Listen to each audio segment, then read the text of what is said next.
Hello, good morning, friends.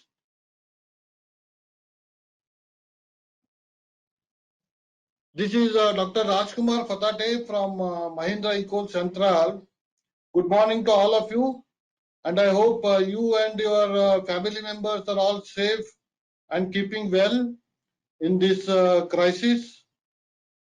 Guys, I work with Mahindra Ecole Central as professor and head of Center of Entrepreneurship and Innovation.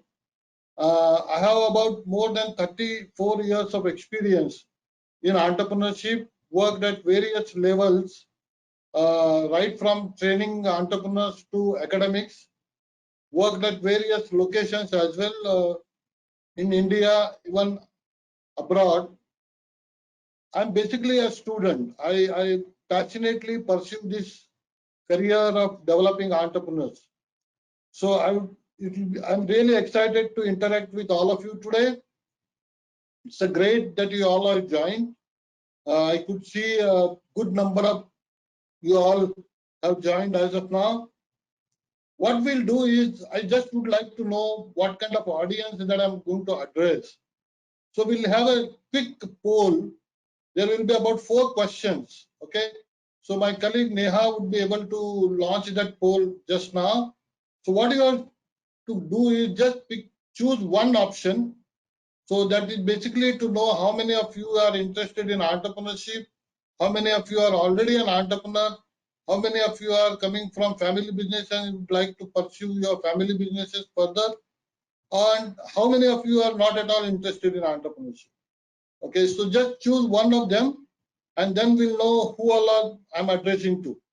So we have about more than 100 participants now attending this. That is a great number, and I hope many more will be joining in due course. So I'll take a little pause here. So please respond to the poll.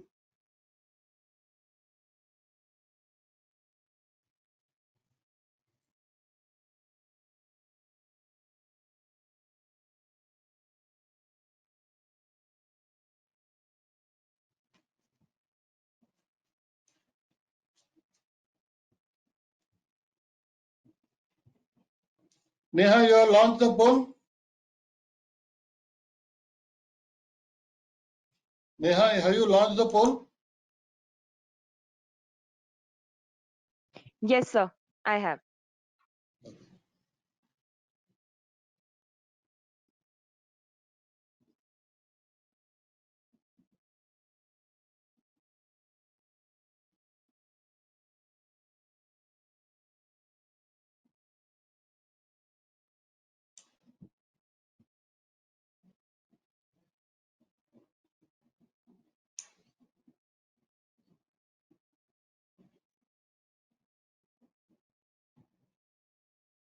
So done.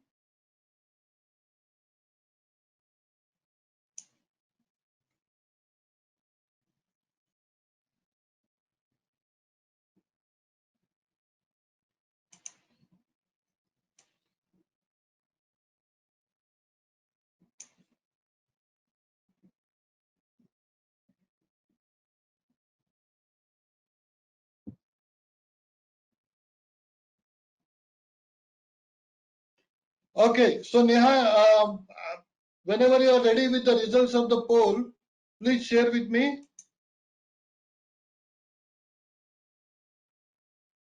Neha, could you respond, please?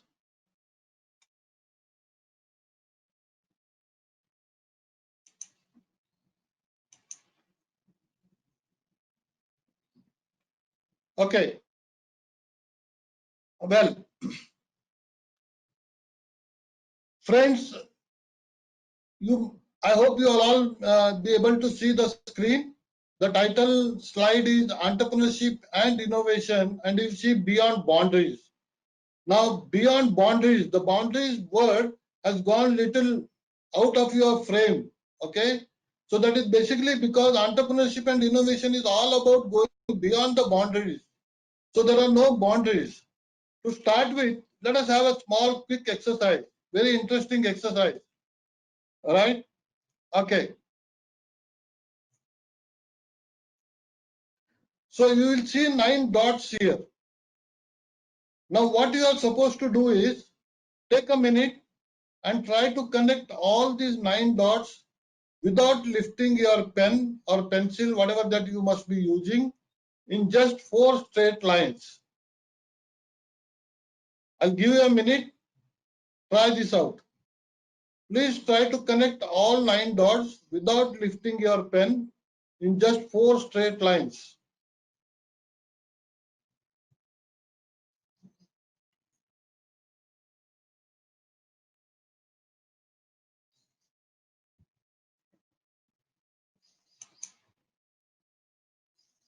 Meanwhile, I have a poll results now.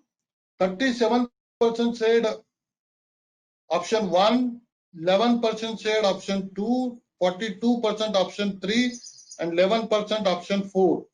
So that means we have a good number who are interested in entrepreneurship, and they have some idea and they are working on it. And 42% of them said they may consider entrepreneurship at some point of time. And it is only 11% who are clear that they don't want to pursue entrepreneurship. So even them will try to see how entrepreneurship can be an option. So that would be a challenge for me. Okay, guys, are you ready with this 9-dot exercise? Try to connect all 9 dots without lifting your pen in just 4 straight lines.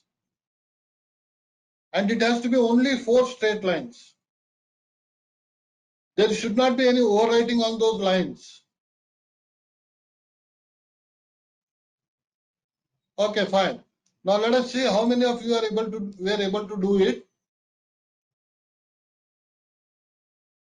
Now we'll see how you can maybe in questions you can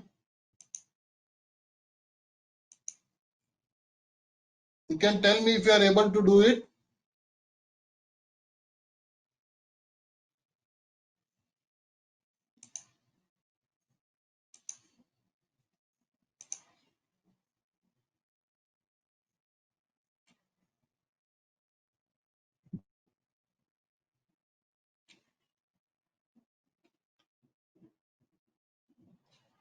Okay. So I think some of you were able to do it. That is what I could see here. Now let us see how this can be done. Now this is how it is. These are the 9 dots.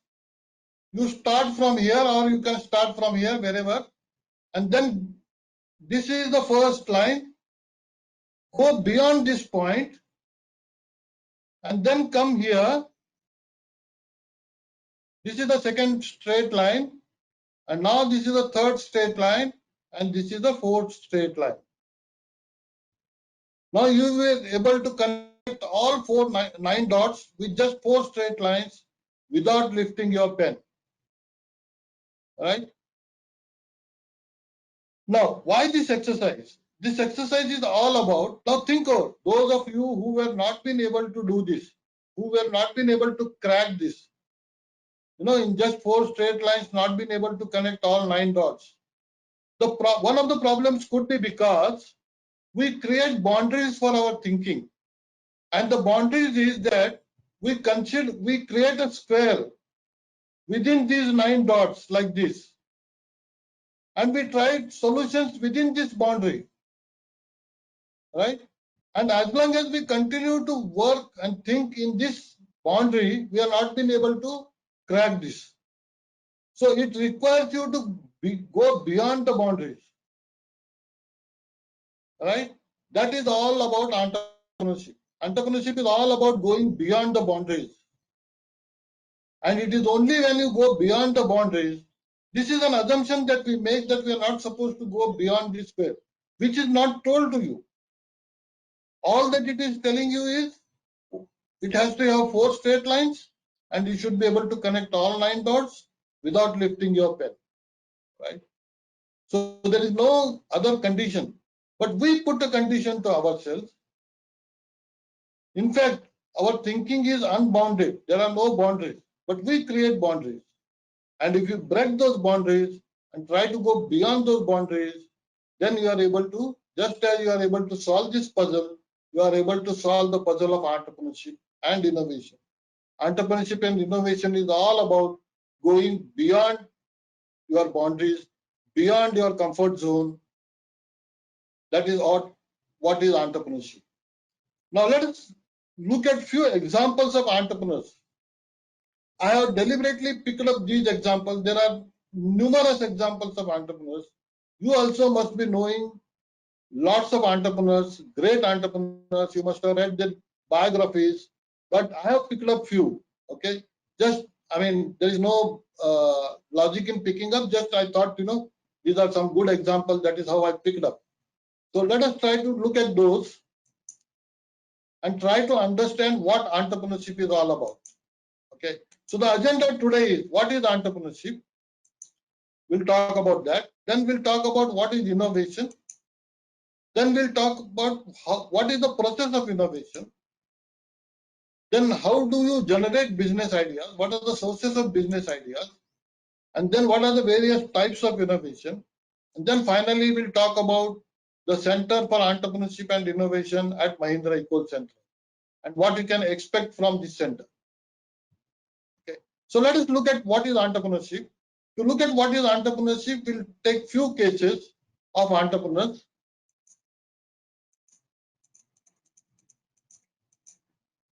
Now, this is Saad Nasir. Okay, I don't know how many of you know this guy. He is so young. He's just a school dropout, and he's the co-founder of Ati Motors, based out of Bangalore.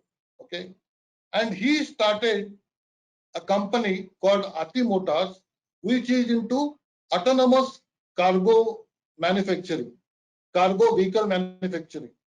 So how he is so passionate about engineering from childhood.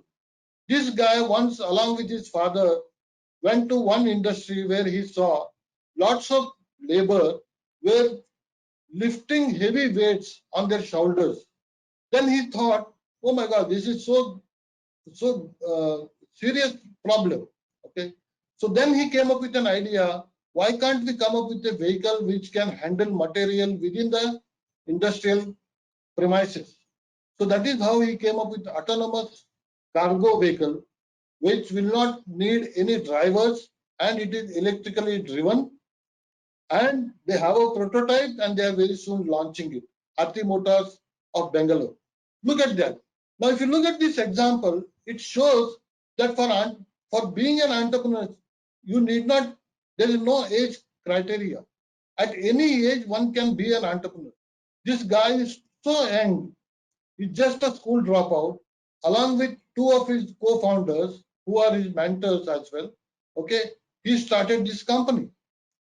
He's the youngest entrepreneur of India. Okay, so there is no age barrier for entrepreneurship. At any age, you can start. Now, this is another guy who is called Gyaneshwar Bobke. Now, this guy, as you can see, is a farmer. Now, he used to work in a company as an office boy, and then he thought, why not? He had a passion for farming, but he read lots of stories about farmers getting suicide, committing their suicides and things like that. Then he thought, let me create an example. So he started a farming, and it's the poly house very close to Pune, and he directly markets it to the customers. He has used all the technology, and he started earning 2,500 to 3,000 rupees per day in just 1 acre of land. In just 1 acre of land.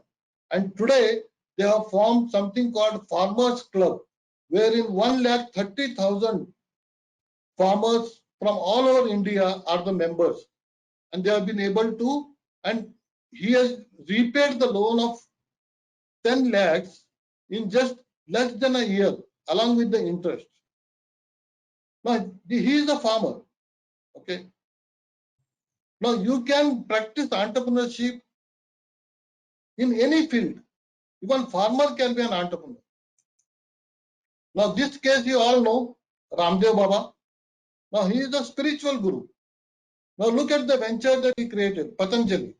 Okay. Now, Patanjali today is the fastest growing FMCG company in India, right? And he has a turnover of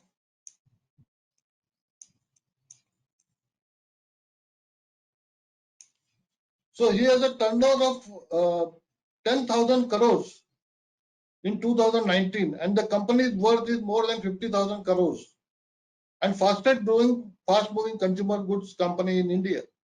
Okay. Now, a spiritual guru can also be an entrepreneur. Now, this person, I don't know how many of you know, is E. Sridharan.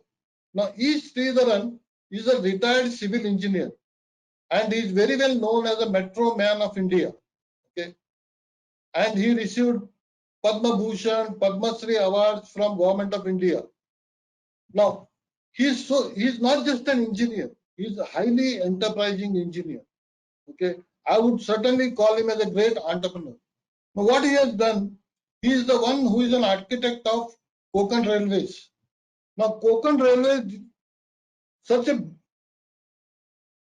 difficult project because it had 93 tunnels within 82 kilometers, and it covered 760 kilometers, which had more than 150 bridges, and that too on soft soil. And the entire project was implemented on a BOT basis, build, operate, and transfer basis. Now, this is a case in itself in this world, where the most difficult railway project ever executed in the world.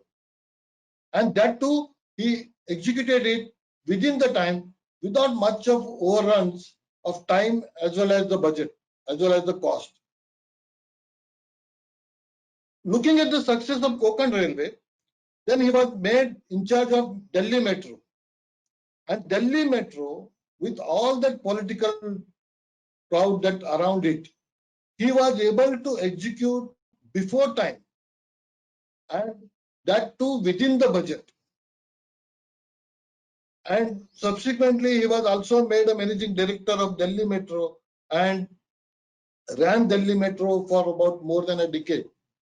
Now, the way if you listen to his story, the way he planned and the way he executed, it is highly enterprising. And without cutting a single tree in Delhi, without disturbing the local people, he executed this project. So, Dr. E. Sridharan, a great enterprising engineer of India. Then we have, you all know Amul, the taste of India. It's a very famous company. Okay. Now, again, one of the most successful dairy company in India. When lots of multinational companies are also not been able to beat this company. Now, who is the founder of this? The founder is Dr. Verghese Kurian. Now, who doesn't own? He's passed away already. The late Dr. Verghese Kurian. But he is an architect he is known as a milkman of India. Now, Amul, as you all know, is so successful company today. Now, it has a revenue of 38,550 crores in 2019 and 20. Okay, look at that. Now, he is a great entrepreneur who created a company like Amul, which is a cooperative society, essentially. Then you all know this Ekta Kapoor. Now, if you look at this, Ekta Kapoor is a woman. Okay. Now, all the examples that we are looking at, I have picked up because there is somebody who is very, very young, school dropout. There is somebody who is a farmer. There is somebody who is a spiritual guru. There is somebody who is, at old age has formed a company like Amul, and without any self-interest, he is not even the owner. Okay. And now you will see a woman, okay, Ekta Kapoor, who is the founder and managing director of Balaji Telefilms. Now she is a great entrepreneur. Okay. Now Balaji Telefilms produces TV serials and also movies. Now the entire business model that she followed is different. So when she faced some problems along with her career, she switched and she reversed the entire business model. What is generally what happens in the TV serial? So you create the serials, the different episodes, and then you sell those rights to the TV channel, and the TV channel will then start making money out of it. They'll pay you your royalty, and then they will get the advertisement from the various companies, and that is how their business runs. But whereas Ekta Kapoor, what she did, she in fact booked the slots from the channels, and she had created her own company, different company, which will collect the advertisements. So instead of making the TV channels to make money through advertisement, so she started booking the prime time from the TV channels, buying the time from the TV channels, and then collecting the advertisements on her own. So entirely a different business model. So that is the innovation that they came up and became so successful. She was awarded as the Best Entrepreneur of the Year award by Ernst & Young in 2001. Then you all know Ratan Tata. The Tata Group itself is a great entrepreneurial story. Now, when Ratan Tata came up with Nano, forget about whether the Nano became successful or not. But the whole idea that he came up with is that when he saw on Indian roads, husband, wife, and 2 kids, they are riding on motorbikes, which is not safe on a rainy day.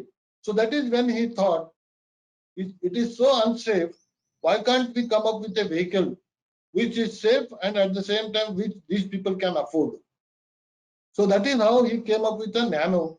Nano became a case in itself, which was studied from all over the world as a great innovative idea. Of course, it could not succeed because it was not launched as affordable car, but instead it was launched as a cheap car. So the positioning was not correct. That is why it could not succeed. But then the idea and the entrepreneur is really great. Okay.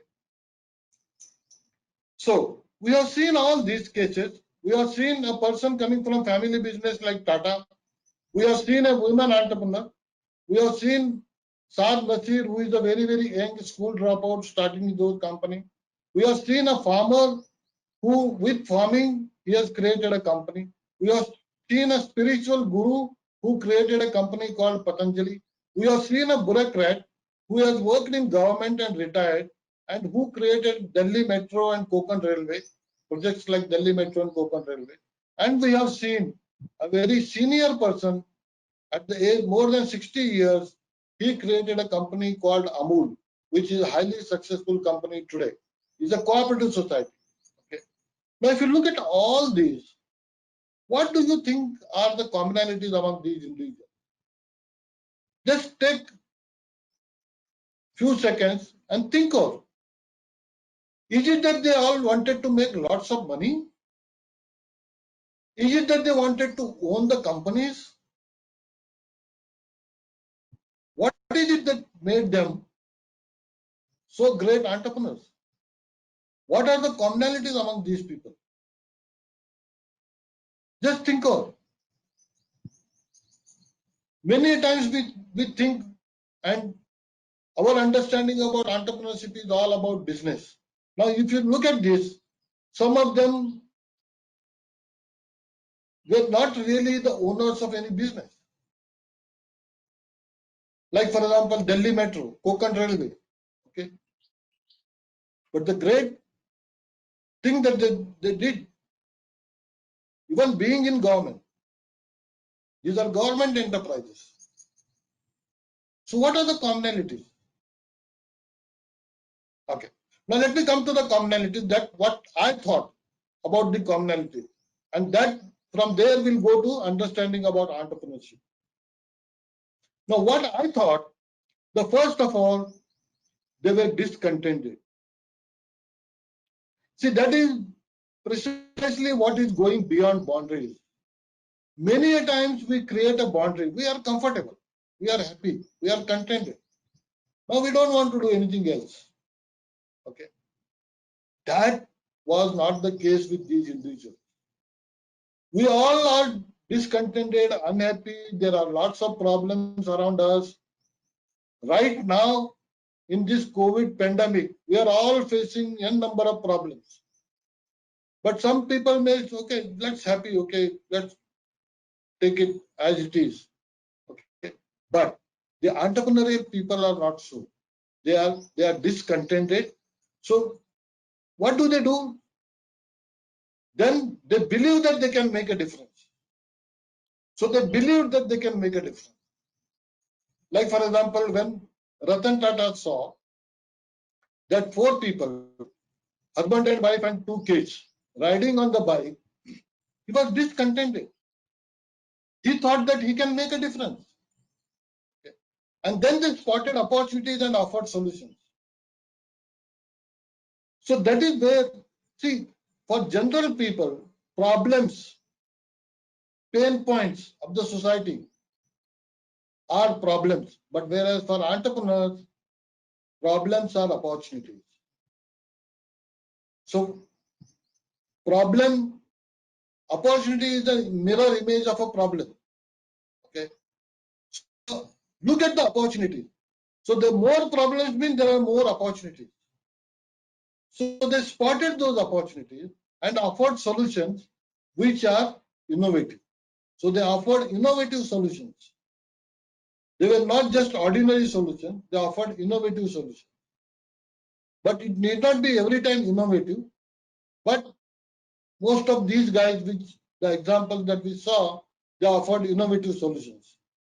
And then they committed their time. They just not offered innovative solutions.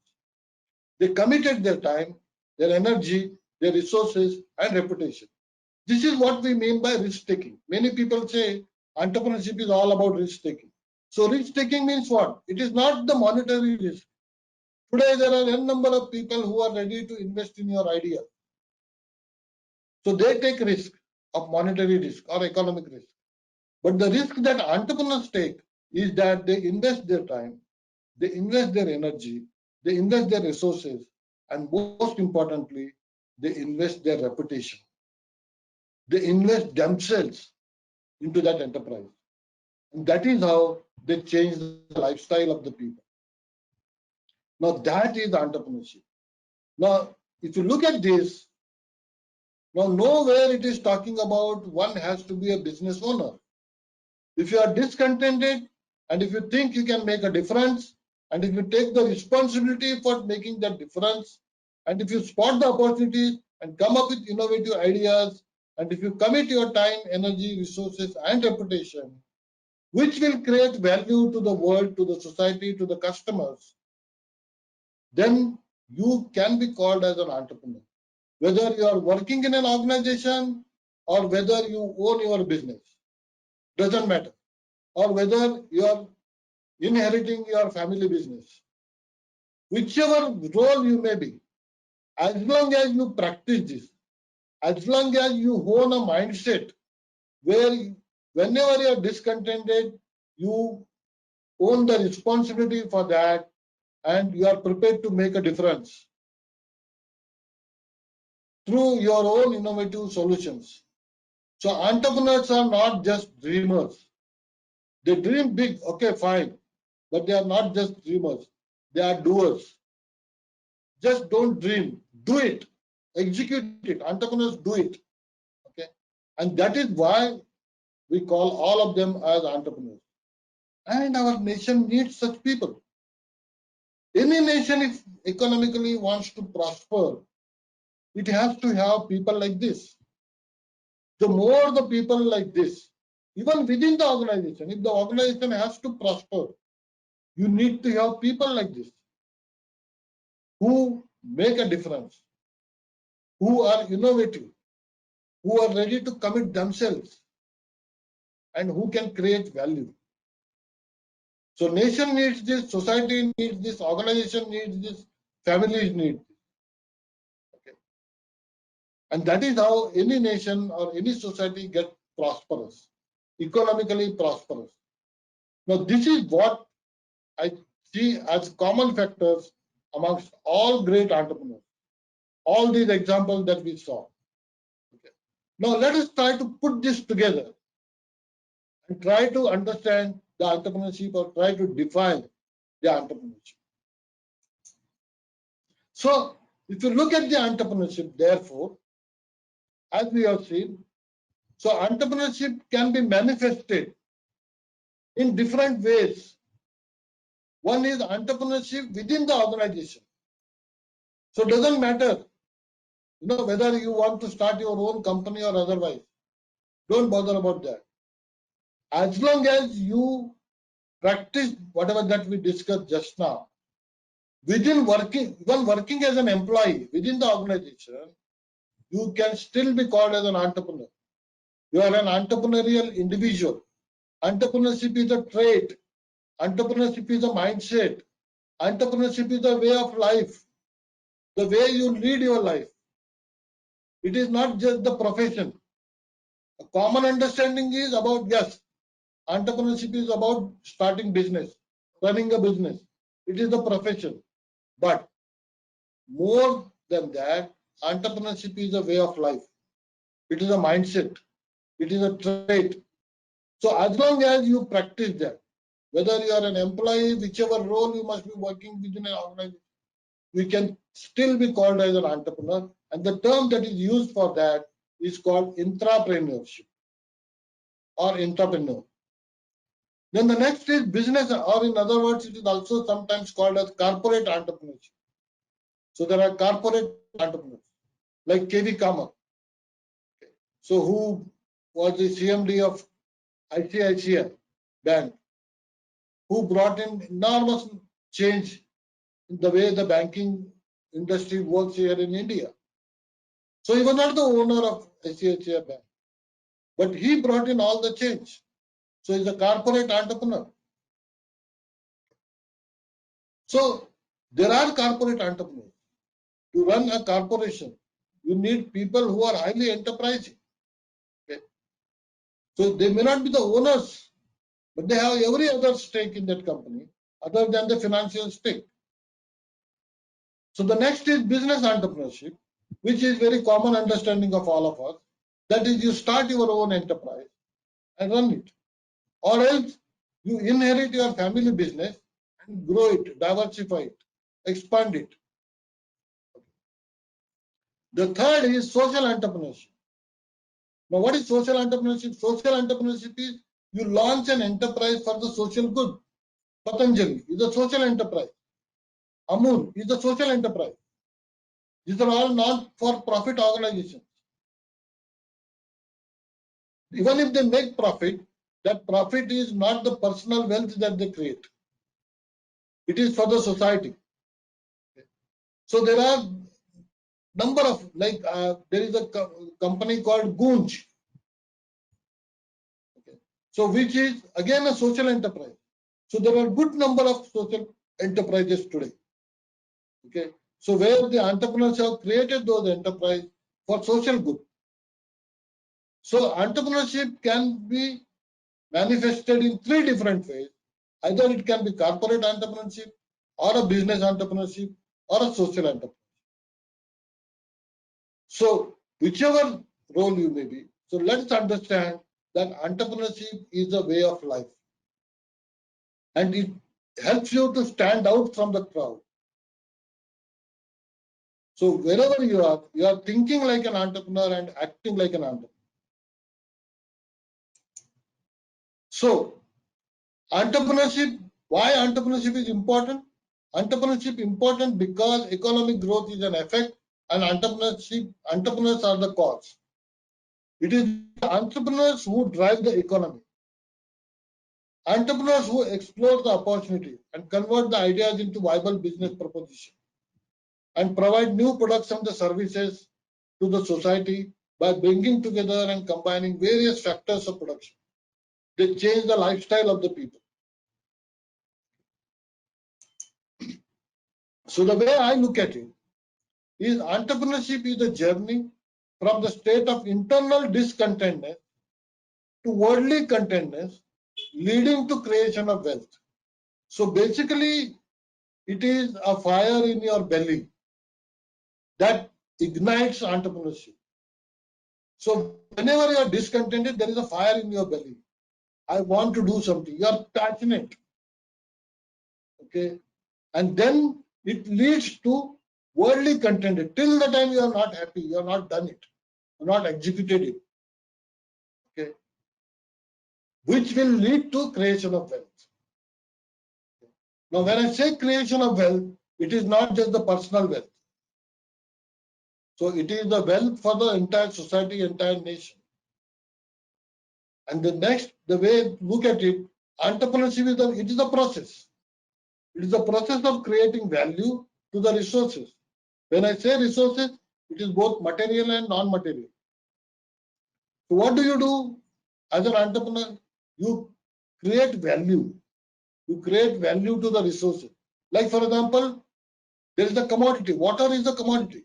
The same water, when purified, bottled, labeled, and branded, then you sell it as purified water, safe drinking water. Okay. So you are adding a value to the resource. Water is a resource. So it is the process of creating value to the resources and delivering that value to the customers. So you deliver that value to the customer. In delivering, you may be very innovative. And then finally, you capture the value for the stakeholder. Ultimately, for then you capture the value for the stakeholder. When I say stakeholder, stakeholder means not yourself as a owner. You are there, of course, you are one of them as a founder, as a shareholder. But in addition to you, there are your employees, the government, the people who have funded this venture, the investors, the bankers. For everyone, you are creating a value by running this enterprise. So the entrepreneurship is basically a process of creating value to the resources, delivering the value to the customers, and then finally capturing the value for the stakeholder. Okay, now this is what entrepreneurship is. Now let us see what innovation is. Now, how do we bring in innovation into entrepreneurship? Now, innovation is basically the process of translating an idea or an invention. Invention is not innovation. There's a difference between invention and innovation. We'll try to see that. Okay. Innovation is also not imitation. Okay. So, innovation is the process of translating an idea or an invention into a product or service that creates value for which customers are willing to pay. Now, innovation is also not just an idea. You have a great creative idea. That is not innovation. Unless you are able to create value for the customers for which the customers are ready to pay, it cannot be called as innovation. Okay. So the innovation is basically converting the idea or an invention into a product or a service which will create a value for the customers who are willing to pay. So that is what we call as innovation. Now, this is what is innovation. As you can see, there are essentially two dimensions of innovation. One is the degree of novelty on y-axis, and on the x-axis you will see value and usefulness for the customers. So when the idea, you can screen your idea.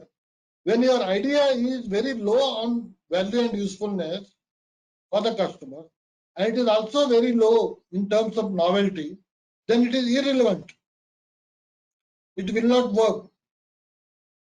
Only idiots can get into this. It is of no worth. Let's say your idea is really great, completely different, novel, okay, very high on novelty, but it has very less value in terms of customers, very low value in terms of customers and usefulness. It doesn't create any benefit to the customers. but then it can be called an invention. Suppose if your idea is very high in terms of customers' usefulness and the value, but it is not novel. There are already people who are doing it, or there are people who are doing similar things. You have slightly improved it. So then it can be called as improvement. And then if your idea is very high on novelty and it is also high on value and usefulness, then it can be called as innovation. So for innovation to be defined, so the idea has to be novel as well as it should create value to the customers. It should be useful and it should be doable. It should be executed. So that is what we call as innovation. Now let us see the process of innovation. So the process of innovation has 3 stages. So first is ideation. You come up with lots of ideas. Okay, and then there is a funnel. Why it's a funnel? Because initially you come up with lots of ideas, then finally you shortlist, and finally you end up with just one idea. Okay, so the process it goes on screening. So you come up with ideas, then the idea gets incubated. So we have an incubation center at Mahindra Ecocentra. We'll come to that, what incubation does. Okay, that idea then gets incubated, and then once it incubates, then there is a go-to-market strategy. Then you launch that product or a service into the market. This is called go-to-market strategy. So this is the process of innovation: ideation, incubation, and go-to-market strategy. So if you have an idea, so at MEC, we help you in all 3 stages: ideating, incubation, and go-to-market strategy. Now, what are the sources of ideas? Since ideation is the first stage, now let us see what are the sources. How do you generate ideas? Now, there are essentially 2 sources of generating ideas. So the first is changes in the environment. You know, the environment is such that it continuously keeps changing.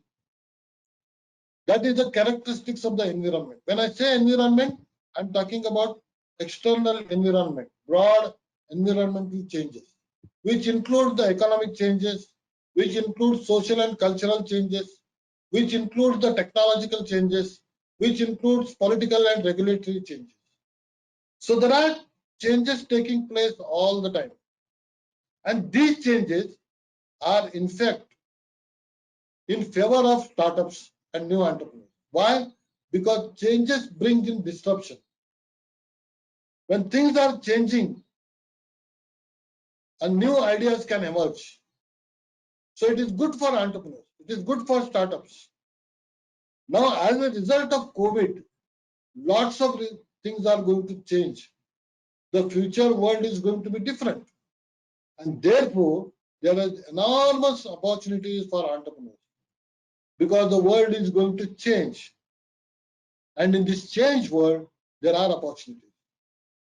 The established way of running business, the established companies may vanish. The established superpowers may vanish. And the new world order may get emerged. So therefore, look at changes as the source of ideas, business ideas. And the other way of looking at ideas is looking at the problems, looking at the pain points of the people. We all also face day in, day out, lots of problems. Now, can we convert those problems into opportunities? Just as we are facing the problem, there may be others also facing the similar problem. Now, why can't come up with, instead of cribbing on those problems, that is not entrepreneurial. Entrepreneurs take responsibility for the discontentness or the problem, then convert that into an opportunity. Do something, take responsibility, make a difference. Okay, so that is another way of generating ideas. So looking at the changing environment, then coming up with an ideas, then looking at the problems and the pain points of the people and as well as yourself, and converting those into an opportunity. Now, how do we do that? Now, look at the trends. what are the trends? Economic trends, social trends, technological trends, political and regulatory trends. Look at the changes that are taking place in each of these. This will lead to new product, new opportunities. There is a gap.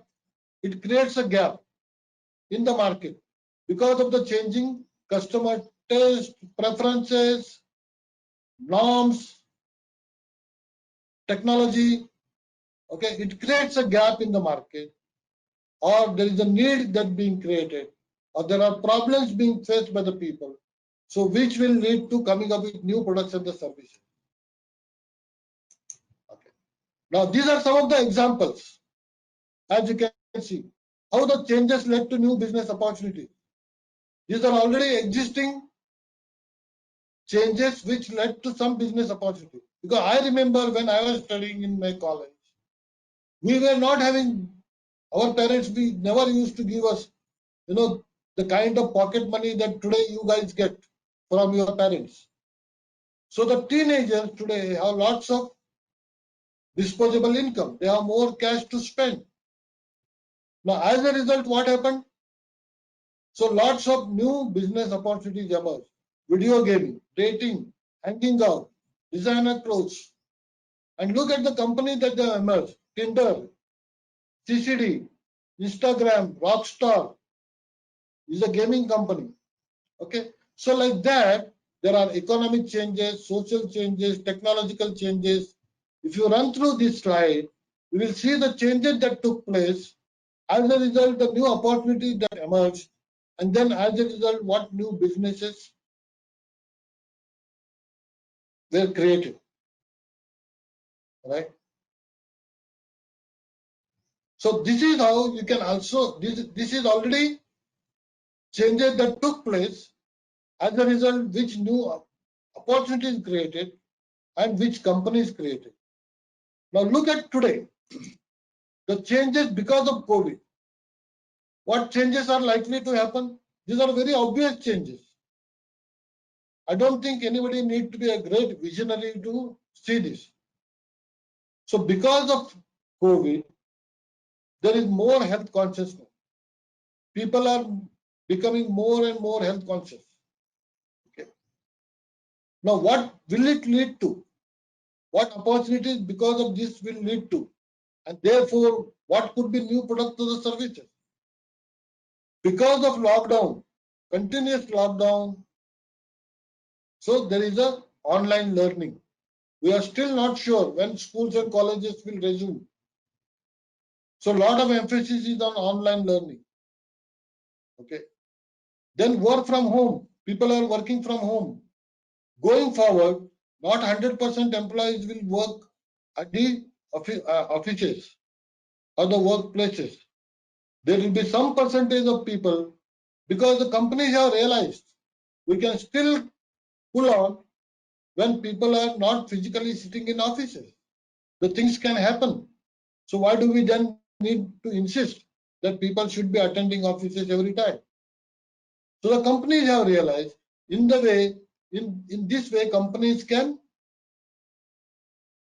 minimize their overheads. Companies can outsource some of the things to freelancers. So there is the work from home is going to be a new phenomenon. So there will be few professions, few jobs which could be done working from home. Okay. So even the structure of the house, the flat may change. So in future, every flat may have a small office space, office equipment, computers, desktop, audio-visual aids, stuff like that. Okay. So lack of trust in globalized world and self-reliance as a result of this, so more and more nations are trying to become self-reliant because they have realized because of the globalized world what has happened now. Okay. So more thrust on sustainable solutions. People have also realized the importance of environment and how one should be adapt to sustainable solutions. So there will be more products and the services. There will be more value for eco-friendly, sustainable solutions, environmental friendly, eco-friendly, These will be the next buzzwords. Then realignment of global institutions and the nations. As you can see, in the last century, 75% of the GDP was contributed by US, Canada, Europe, and Japan. These were the nations. Now, in this century, it is mostly Asia. So there is going to be a realignment of these nations, realignment of global institutions. Already you have seen what is happening with WHO. So some of the European countries and United States are saying WHO is biased. So more automation is likely to happen. Unemployment and poverty because of this, as you see, you all have seen how the migrant workers have moved from place to place during this pandemic. So the jobs are going to shrink, which will lead to a poverty, and there is going to be more unemployment. So upgradation of rural infrastructure because of online, working from home, online education. So you will see most of the rural areas will now be connected with Wi-Fi, internet. So there will be better infrastructure in rural areas. There will be better connectivity in rural areas. So that is also going to happen. So these are the some of the changes. There may be few more, but this is what I thought.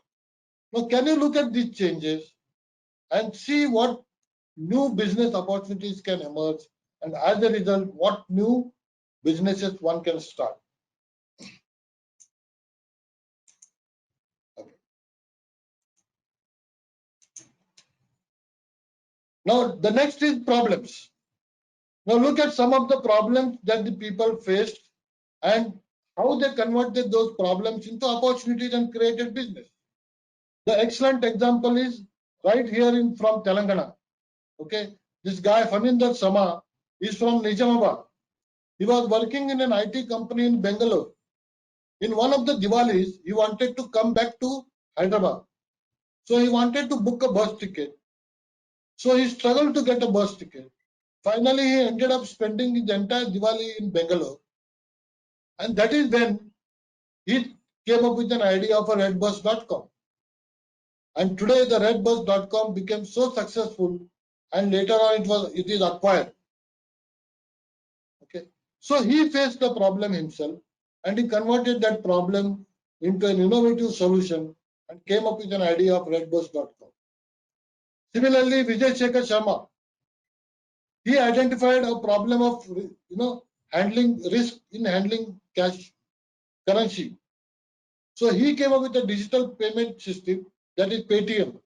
And after the demonetization, because of all the people started facing problems, the Paytm became so successful. So whenever there are problems, the problems give way to opportunities. So these are all some of the cases how the entrepreneurs faced the problems, and they then converted those problems into creating new ventures. They created solutions around those problems and created new solutions. Now, the problems during and post COVID-19. What are the problems now that we are all facing? And even after the COVID, post-COVID also we are likely to face. One is the domestic help. We all used to have maids at our home. But now people are scared to employ maids because they may spread the virus. Okay. So some societies are completely, societies are banned using domestic help. Now, as a result, what is likely to happen? Now, lots of nowadays you see the housewife, they have to work very hard. So they are cleaning themselves. Even men folks at home are also helping, and they are also cleaning home, cleaning utensils, washing clothes, everything they have to do on their own. There is absolutely no domestic help. Now, can it lead to opportunities for house cleaning robotics, dishwashing machines? If you can come up with affordable dishwashing machines, Okay, so think over on this. So the domestic help is going to be less and less going forward. So can we automate these processes? Then foolproof online learning platform. Today, for online learning, we are using Zoom, but there are security threats. It has been talked about. And the government of India wants Indian entrepreneurs to come up with a better platform for online education. Okay. So can there be a better online education, remote learning solutions, cyber security? Because everyone is working from home, there are security threats. People are transacting digitally. So there are security threats. So this is another problem. Entertainment is the next problem. There are no theater, no multiplexes are working, no restaurants, no dining out. So can there be a solution? This is the problem. Fitness, sports has almost stopped. So how do we keep ourselves fit? Depression. You have seen Sushant Rajput, what happened? People are going to depression. These are all the problems. Safety. How do we make sure that we are not getting infected by the virus? And the last is made in China. How do we figure out which are made in China, which are not made in China? Okay, because there is some hostility amongst the people. This is not the government is saying or I am saying, but this is the people are so anguished about China somewhere all over the world that they want to find an alternative. Okay, they don't want to buy stuff which are made in China. Now, how to figure out that? Okay, is there a way to do that? And can there be alternatives to that? So these are some of the problems, current problems. Can we think of these problems as an opportunity? Can we come up with solutions? I don't want to give you the ready-made solution, but you as an entrepreneur should come up with those ideas. Right? Okay. Now, the innovations. Now, by and large, 97% of the innovations are either enhancement, extension, or specialization. The ideas are not completely novel. Like, for example, Ola. Ola is not completely novel idea. It was copied from Uber. Flipkart was copied from Amazon. But only thing is Flipkart had a cash on delivery, which was a different than Amazon. So similarly, Zoomcar is a copy of Zipcar. Okay. So there are lots of such businesses which are already in existence abroad. So Indian entrepreneurs have took those ideas, they have adapted that to Indian situation. Okay. So in the sense, this can be called either enhancement, extensions, or specialization. Now, what is enhancement? The existing solution or the existing problem, you enhance. It satisfies the same need, but in addition to that, the entire product or the service is enhanced a bit. Extension means for the existing product or service, you add something else and give better value to the customer. A specialization means from the existing solution, you carve out a niche and create a separate market for that. That is called specialization. We'll see some of these examples. So the examples of enhancement is dot matrix to Windows. So there was a software, but Windows made it very, very easy. Okay.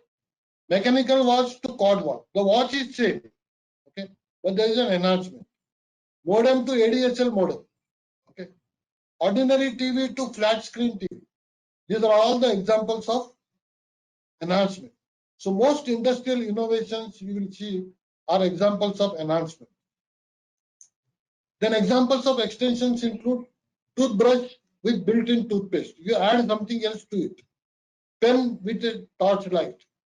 Mobile handset with camera, FM radio, MP3 player. So mobile handset is already there. We are adding camera to it. We are adding FM radio to it. Okay. So like that, this is another way. It's also called as random association. Or you add something to an existing product or a service and create more value out of it. The third is specialization. So where from the existing market, you create a niche. For example, low-cost airline. So they differentiated themselves. How? Because they offered low-cost airline. For example, AirAsia, EasyJet. These are low-cost airlines. Boutique financial advisory services, super specialty hospitals. So these are basically a different business model. For example, online marketplaces. Let's say Big Basket. Big Basket is a grocery. It's an online grocery. Okay. So they started catering to people who are tech savvy, who can place order through app or through internet. So they don't have to physically visit the store. Okay. So these are all specialization where they created a niche from the existing market. So these are the ways of coming up with innovative ideas, innovative businesses. Okay. Now let's come to at Mahindra University. We have what is called a Center for Entrepreneurship and Innovation. So this is a very, very active center which I am heading. Now this center does? This center has basically 4 pillars. One is the culture. We want to build a strong entrepreneurial culture. Every student of Mahindra University, we want to have the entrepreneurial mindset. Whether you become an entrepreneur or not is a different thing, but have entrepreneurial mindset. So when you call yourself, you just don't call as an engineer. You call yourself as an entrepreneur, entrepreneurial engineer, enterprising engineer. Then we want to nurture entrepreneurship. Then we want to help you to venture, some of you. And then finally, we want to help you to be successful in the market. So these are the 4 pillars. Now, how do? We want to build a strong entrepreneurial culture, as I said. We want to promote innovation and entrepreneurship as a career and lifestyle option, as I talked about. We want to nurture entrepreneurial mindset leading to emergence of new age entrepreneurs.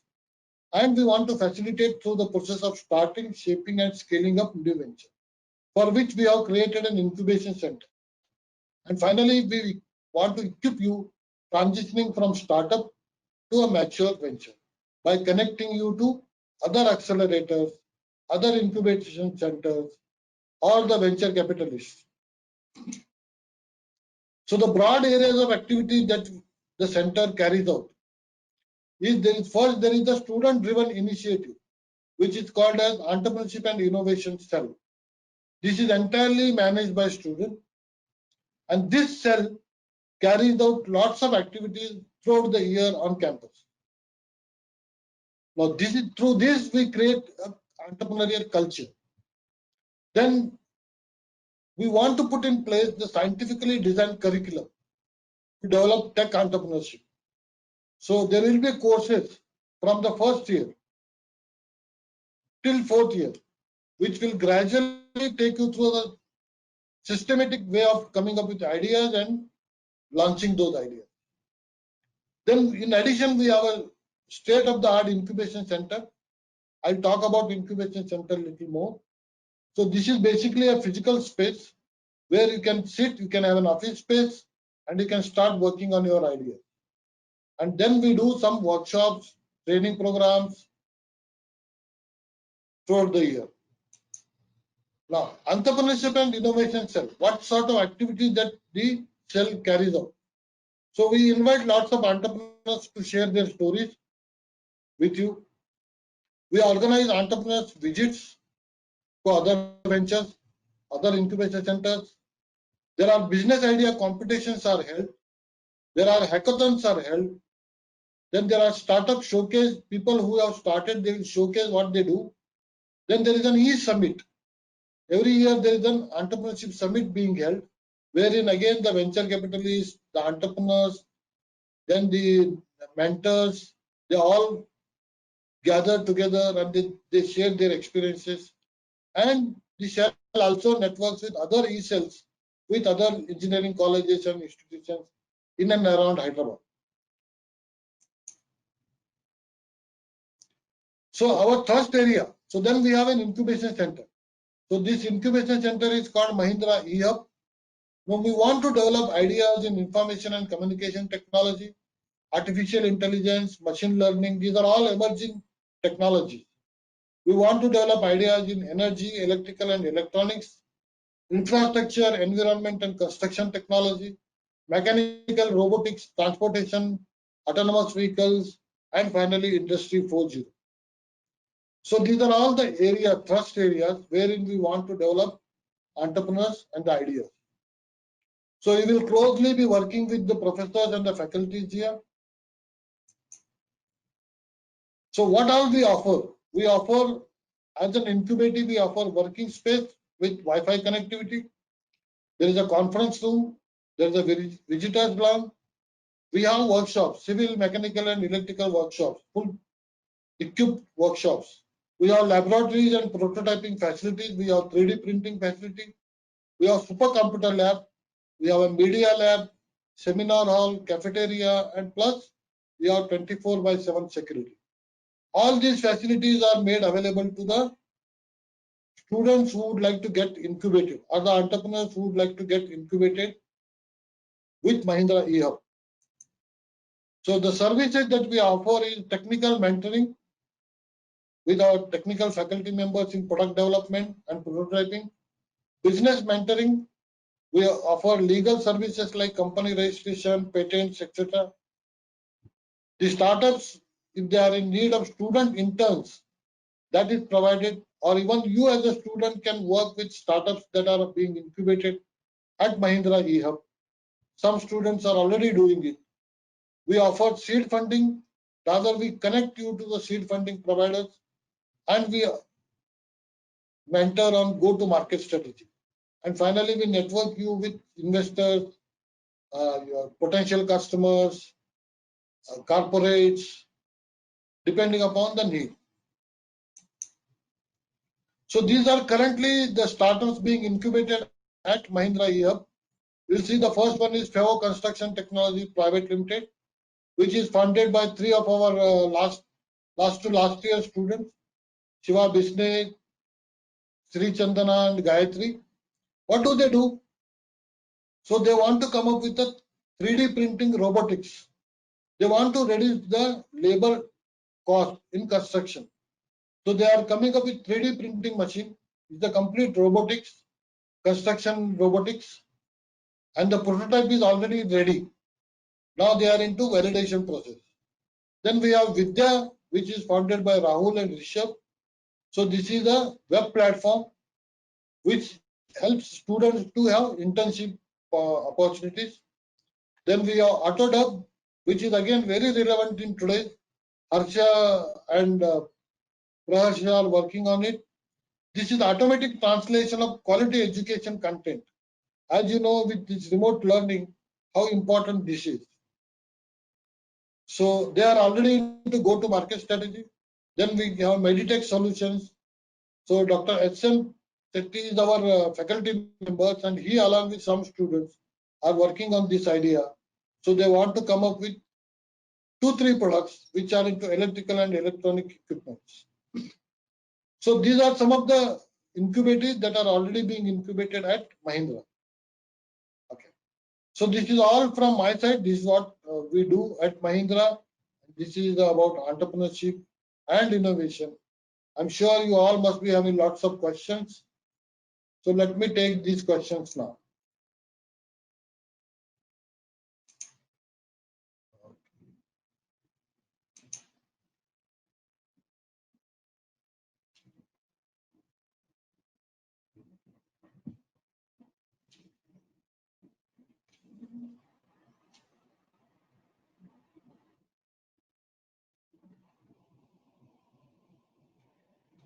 Okay.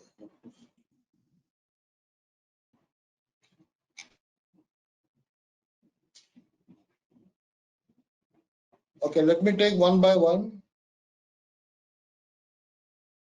Somebody said, sir, may I know your name? My name is Rajkumar. Are you an entrepreneur is the next question. Great question. I like this. So Saptarshi, yes. The answer to your question is yes. I'm an entrepreneur. I started one company along with my wife called Rutuja Trimming 10 years back. So we exited from that company in 2007. And even today, we have a company to which I'm a mentor called Enjoy Learning Processes Private Limited. So we are into education domain.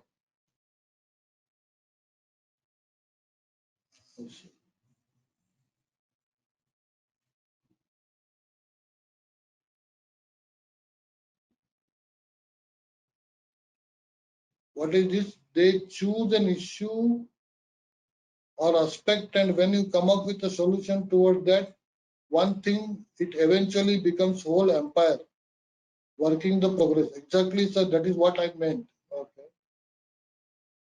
Ananya Reddy. Okay.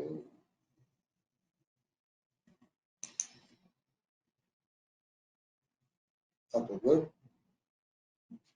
So then next is, sir, entrepreneurship training will be done.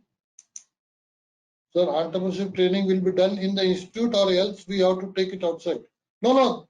Entire education training will be provided within the institute. We don't have to go anywhere else. Is the webinar being recorded? Well, that I think Neha will be able to answer. Yeah, Rakesh has already answered. Yes, it will be up on YouTube. Okay. So some of the questions Rakesh has already answered. I'll skip those. Okay. This is. He said, thank you for your time, sir. What is the plan for new courses for electronics and computer engineering? This is not my. This is not within my course. Maybe Rakesh or somebody else can answer this. Okay. The next is, are the entrepreneurship related courses involved in the regular curriculum? Yes, they are involved in regular curriculum. Some of them will be a core course, some of them will be electives. Then the next is, what entrepreneurship options are thought about this? I didn't get this question. What entrepreneurship options are thought about this? I'm not clear what exactly you want to say.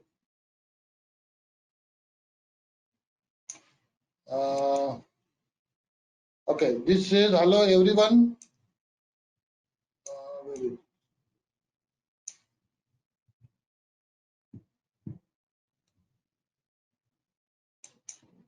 Hello everyone, sincere appreciation and gratitude to all the speakers and organizers for this fantastic learning event.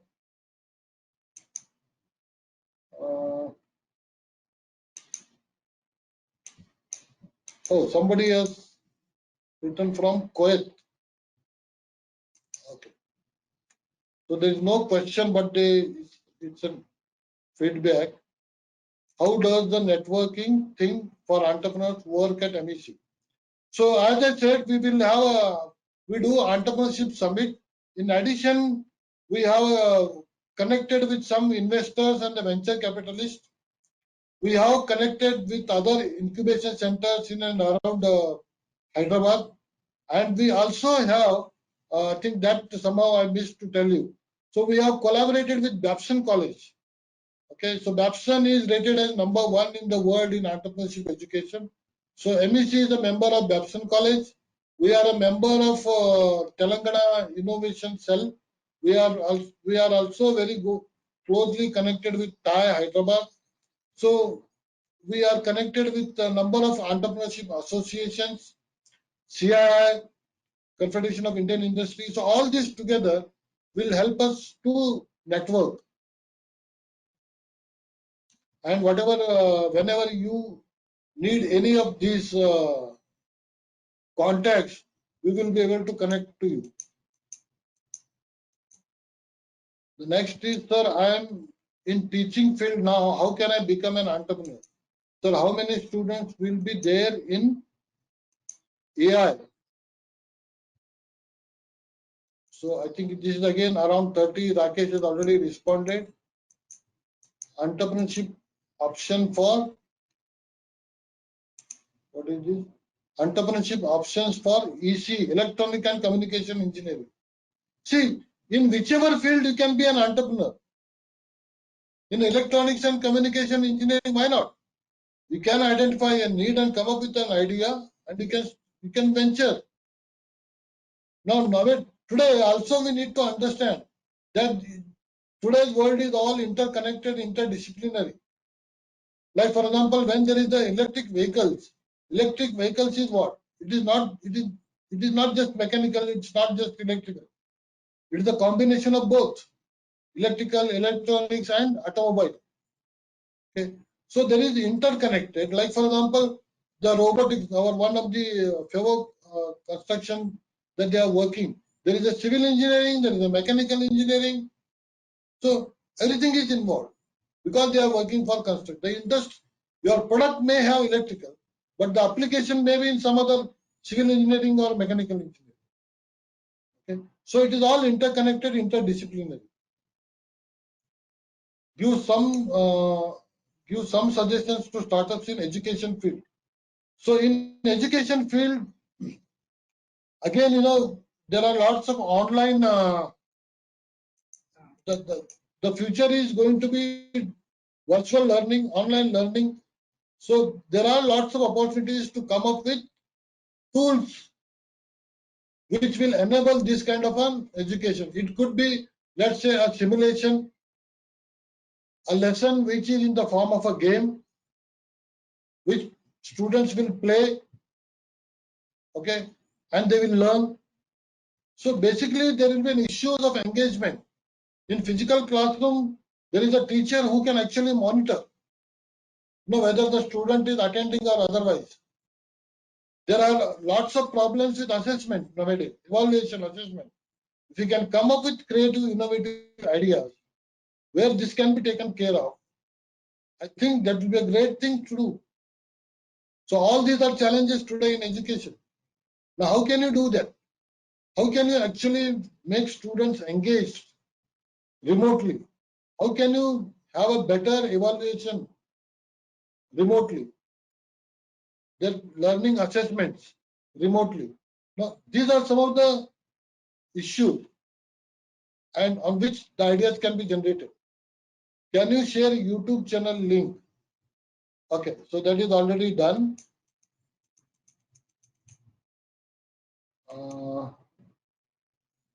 Is there any chance to get loans from government? Yes, you can very well get loans from the government. So government wants to promote startup, government wants to promote entrepreneurship. We can give you what are the various schemes that the government has to promote entrepreneurship. So should the students look forward to entrepreneurship or a job seeker? It is up to students, but we want to motivate them towards entrepreneurship. But it is their choice.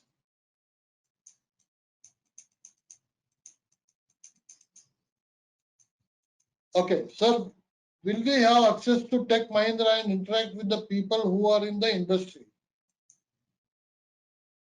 Yes, this is also responded already by Rakesh. Okay, so I think all other questions, most of the questions Rakesh has already responded.